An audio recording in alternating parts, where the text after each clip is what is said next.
Arnaud Tabar se prépare pour une intervention chirurgicale sur un veau. Vétérinaire de campagne depuis plus de 15 ans, il représente aujourd'hui une profession qui a du mal à se renouveler. L'activité rurale, entre guillemets, est moins attractive actuellement par rapport à l'activité canine, puisqu'il y a un désintérêt des jeunes pour cette activité. C'est un sujet qui ne date pas d'hier, mais bon, les instances sont un petit peu en train d'étudier le problème, d'essayer de trouver des solutions pour enrayer cette fuite de diplômes.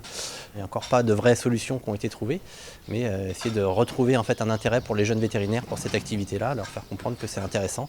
Un désintérêt qui s'explique en premier par la difficulté du métier, plus physique que le soin des petits animaux, comme par exemple mettre un veau sur le dos. Dans ce cabinet, la majorité des vétérinaires exercent une activité dite rurale.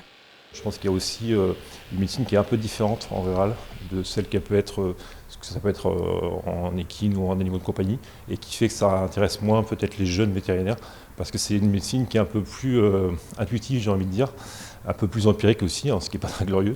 Mais bon, c'est vrai que ça nous amène à devoir travailler un peu plus avec des moyens relativement limités, et c'est vrai que ça ne plaît pas à tout le monde, quoi.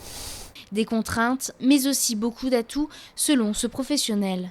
C'est un milieu à découvrir et qui est vraiment intéressant, et en plus qui est très accueillant, parce que c'est vrai qu'on a une proximité avec les éleveurs qui est beaucoup plus importante qu'avec d'autres clients, que ce soit surtout en animaux de compagnie, voire en chevaux aussi.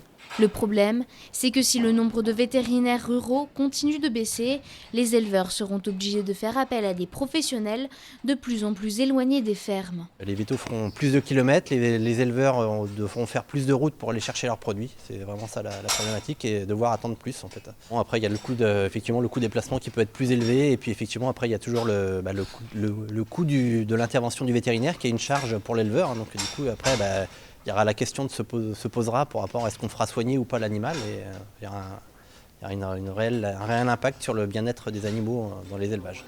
Pour le moment, la Vendée compte une quinzaine de cabinets vétérinaires qui agissent auprès des animaux de rente.